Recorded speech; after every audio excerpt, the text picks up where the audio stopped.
This talk is a proof of the Reed-Muller code capacity conjecture. Joint work with Collins and Sandon.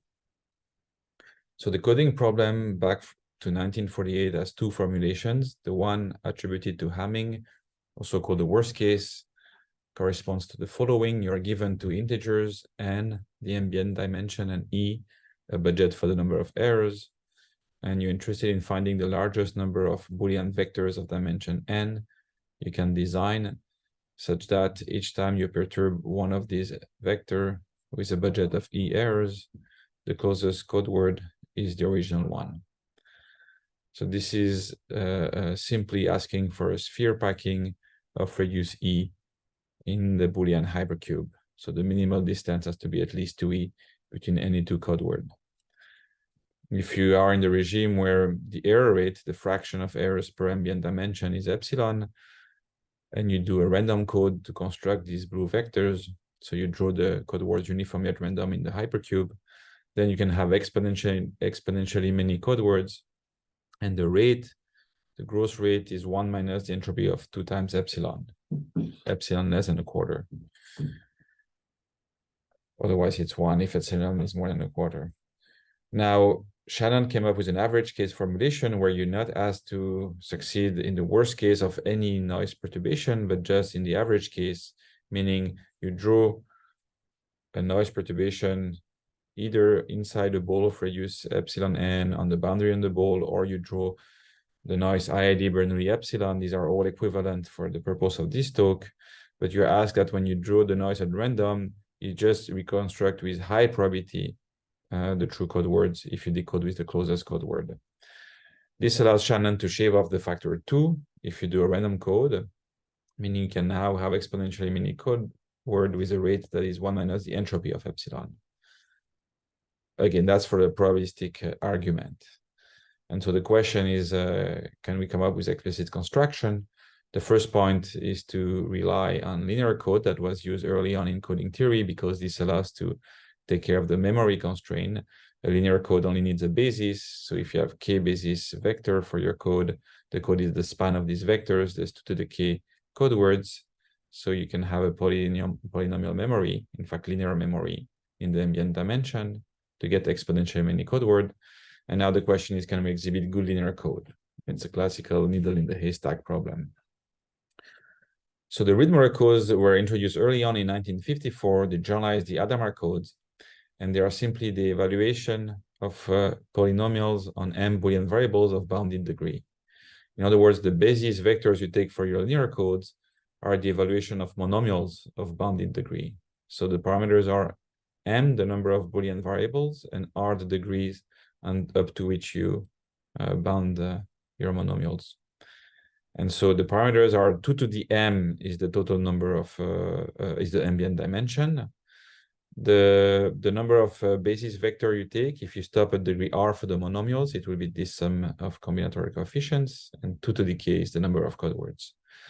If you put yourself in the regime of interest, which is constant rate, meaning you basically have that the degrees of order m by 2, then you get a distance that's order root n.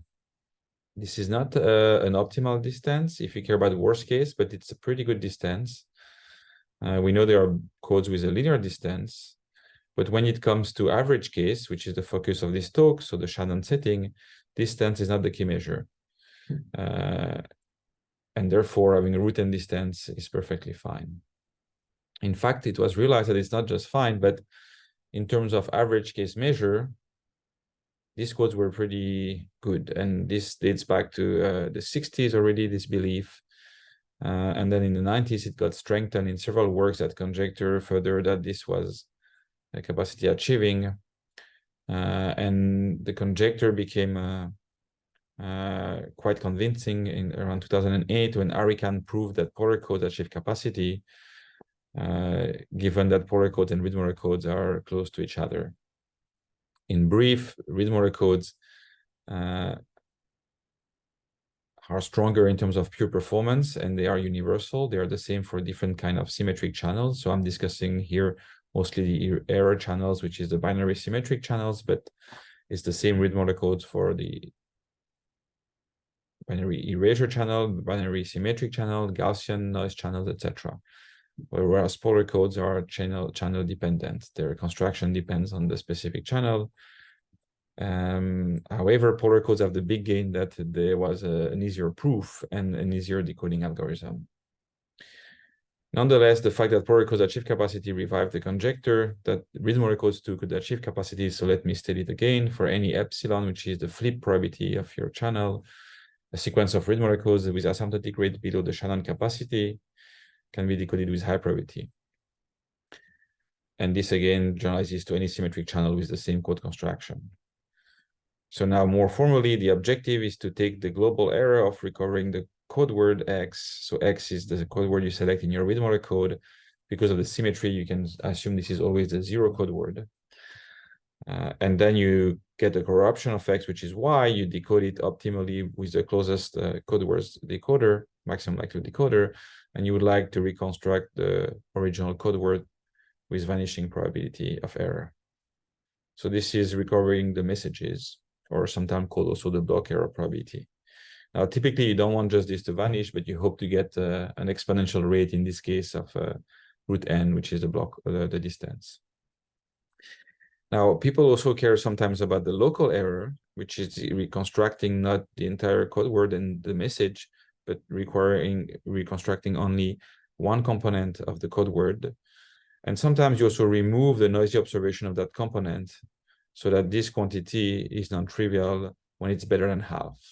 So you just want to reconstruct one coordinate of a code word. Better than half is trivial, and you hope that this is at least little o of 1 over n if you want to use a union bound to get the global error to be vanishing.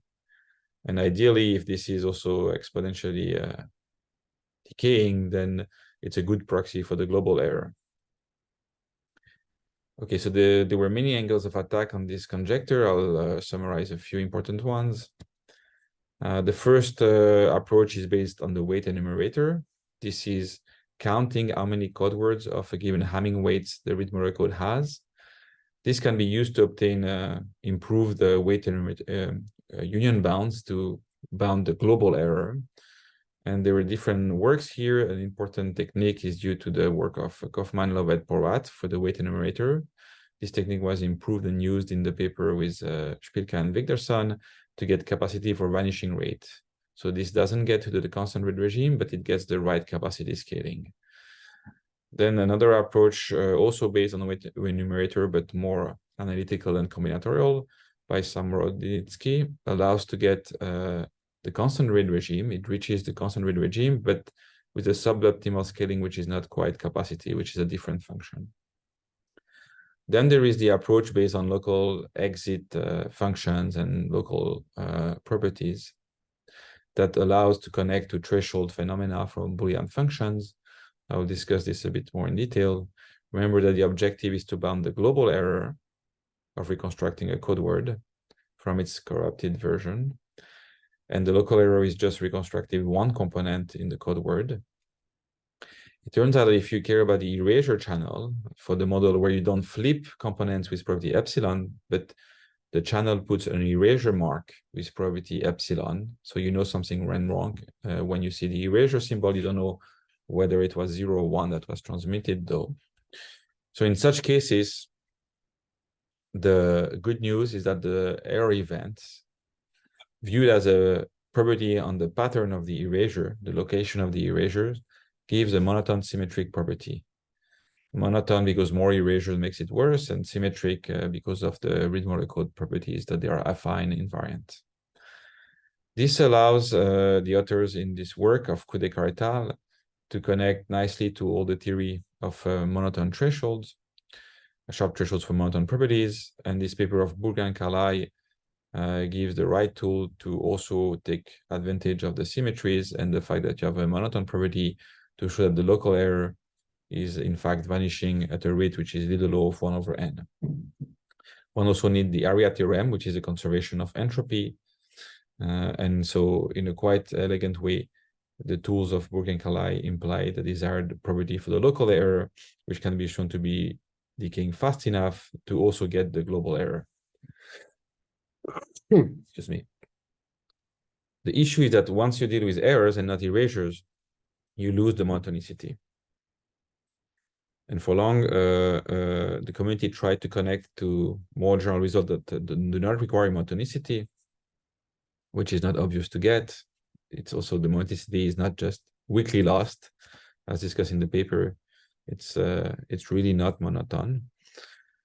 And so there was a remarkable result recently that still managed to obtain a vanishing error bound for the local error by doing an analysis that uses the mean square upper bound on the entropy, this exit function, and using the two-look properties of Reed-Muller codes. Unfortunately, the bound is only polylogarithmic, and so it doesn't imply a vanishing global error. So the last approach is based on more recursive methods and polarization theory and tools that are related more to extracting the entropy. And this approach allows to prove the conjecture using the work of Abe and Ye in Fox a year ago, but still requires an important reduction, which is one would need, or actually one doesn't need, but this program would be closed if one can prove the polynomial Freiman-Ruscha conjecture. In fact, one doesn't need the polynomial Freiman-Ruscha conjecture. It's enough to have the polynomial Freiman-Ruscha result as proved by Sanders, but with an improvement that, according to the expert, is closer to the actual full conjecture than the work of Sanders. Okay, so I'll tell you a bit about the conjecture proof. The idea is to use some boosting or some amplification techniques.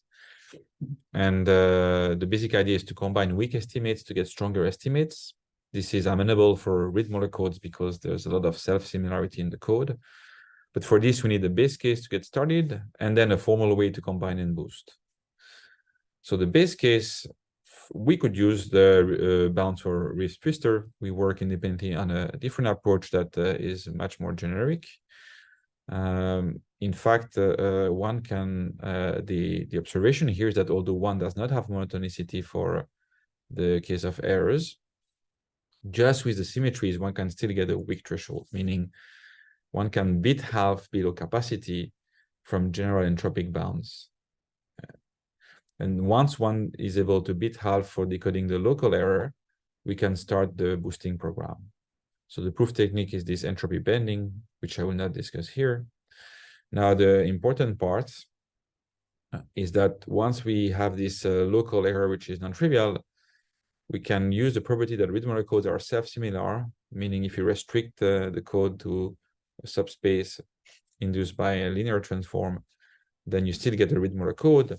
And so you get many restrictions inside the Reed-Muller code of larger ambient dimension that are themselves Reed-Muller codes. And if you know on each of them to decode non-trivially, bitting half using the base case, you can start to do majority votes and hope to boost.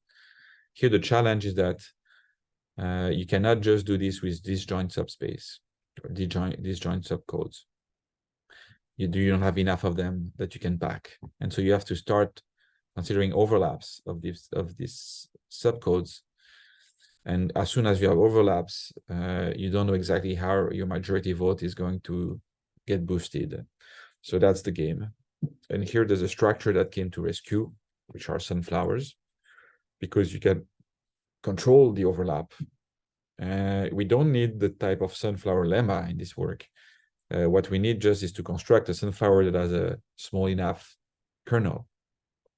And this we can do greedily and get a good collection of petals that are large enough with a small enough kernel. And then we can use L2 Fourier estimates to show that the boosting still works by conditioning on the kernel. So the Fourier estimates are used to say that even though you condition on the kernel, you only know that the base case tells you that you are one petal is good in average on the kernel. But now you want to do a conditioning on the kernel, but by L1, L2 Fourier estimates, this can be proved. So this implies that the local error can be made to be exponential in the root m. Remember that m is log n below capacity. That's a significant improvement on the previous bound that was only polynomial in m, but it's still not giving you something which is a little of 1 over n. you would want to remove the square root and have a little o to get the global error from this bound with a union bound. So more work is needed, and this is where most of the technical part of the conjecture proof relies. The power is that the boosting techniques can be iterated. This is something that was not allowed with previous techniques, and so we can iterate the sunflower approach and create sunflowers over each petals. And this allows to get a bound which is still not a little o of 1 over n. So it doesn't resolve the problem directly for the global error, but there is a fairly tight phenomena here, which is that by doing this recursive boosting and using L4 estimates on the Fourier analysis, we can push a logarithmic factor on top of the root m exponent that we had before. And while this doesn't get directly the union bound results, we can bridge to least decoding techniques and use a weight enumerator bound from Sberl or Spilka that requires exactly this log m estimate to get the desired results.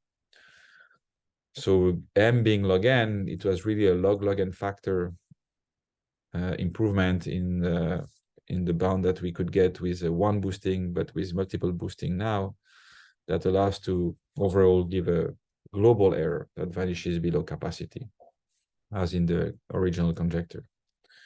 And now that you have this vanishing, you can further improve to exponential vanishing. This concludes the proof. Thank you.